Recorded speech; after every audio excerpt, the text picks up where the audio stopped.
Good morning there. This is Perez for the Quarter newspaper here in San Jose, downtown California, United States. Today is the last day of July 1st, 2025. In the latest news, the economy news, in the last report yesterday, that is reporting by the BEA, the Bureau of Economy Analysis, is reporting that the second quarter of the U.S. GDP went up. So it's overcoming from the last first quarter, with a constraint of 0.5% for the first quarter. 3% is the magnificent figure with the overcoming for the American domestic economy. So let's say why? Because right now, see, the unemployment rate is 4.1%, which is between in the average for economy like the United States is 5%, but at 4.1%, but still it's a good number. Remember, less than 4% is kind of hard to control, the unemployment rate. Even so, if they have a great investments, is the thing is the economy after COVID-19, but also the inflation, for the Ukrainian war has been aftermath. The aftermath is a really deep, but right now in the United States is overcoming for the worldwide economy. President Trump, emerged as a president, in January 20th. Announcing the new tariff trade policies all around the world, and not just in the partners against traditional China or some economies. It's all around the world. So it's in average all around. He started 10%, doing also started with China. It's a back and forth. They haven't defined yet. But the latest news says was it's 50% from the European Union.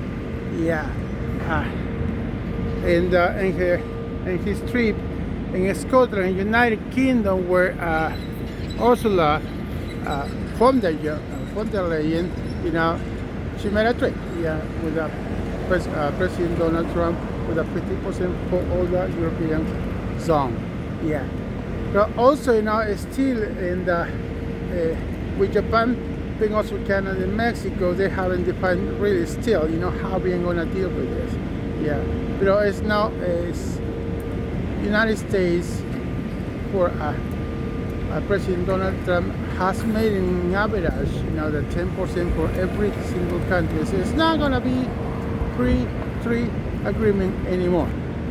It's not zero. It's a 10%. But the thing is also, is the United States keep moving forward. But also the news reveals, the tariffs, revenues. Went up until $150 billion, which is a very good number. So it's only 6 months. 6 months. But it's the inflation is a little bit, it's not working very well, because by May or April was 2.4%, and now it's we are around 2.7%. Could be even more. But the thing is, the trade new policies from the President Donald Trump administration makes back and forth. Why? Because we're dealing in 6 months. Tomorrow is going to sell the new policies for different countries. As Brazil, they have a 50% for the copper. Copper in all different countries like Chile too. 50%. And Mexico is still working on.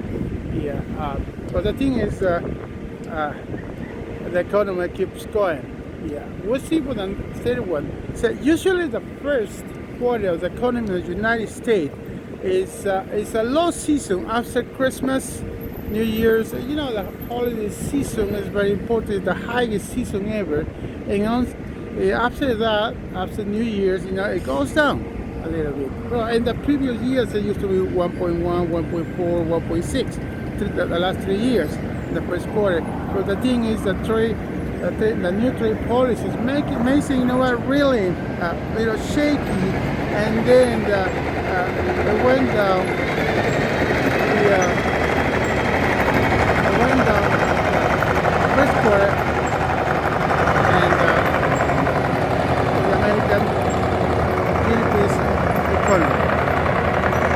See, the repayment, of the street, Third Street. Yeah, they make the previous year. But the thing is, also is the analysis bring also the back and forth for the Fed interest rate. The Fed interest rate is 4.25 and 4.5% in the United States, in our domestic economy. The thing that President Trump, he feels he needs to reduce or take down a little bit more the Fed interest rate. It's kind of a little bit, most of the economists, what I am too here, this is here. Yeah, it's should be not this year, bro. If it's necessary, yeah, well, if it fits, yeah, in order to make it, less, less painful, the economy, because if the Fed interest rate goes down, every single loan goes down too. Yeah, so make it more easier the people, takes a loans, mortgages, so all the American domestic economy takes it. And the thing is around, bro, there's protections for the second quarter are high. But we'll see what's gonna happen. Yeah, President Trump is still dealing with the economy, yeah, or domestic economy and overseas, yeah. And this should be for the economy part.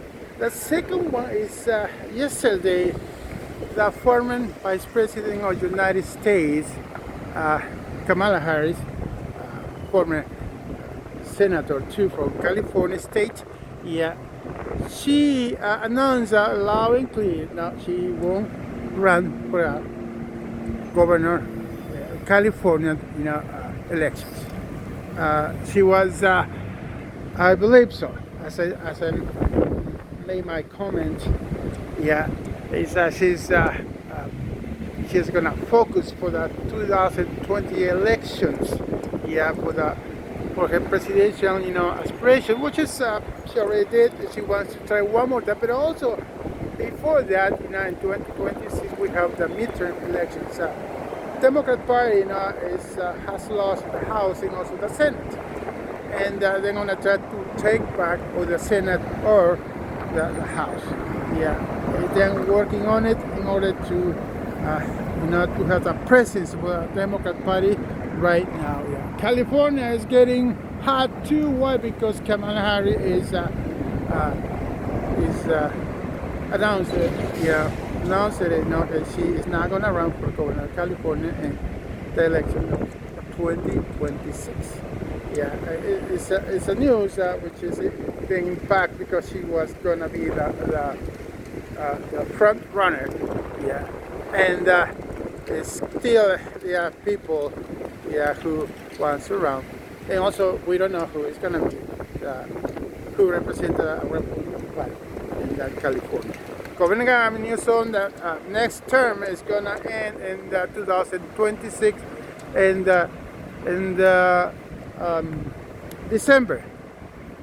Yeah, that's why. Yeah, and then we'll see what's going to happen, no? Anyway, reporter for la Recontra Fuerte newspaper, Ray J. Perez, San Jose, downtown, California, United States.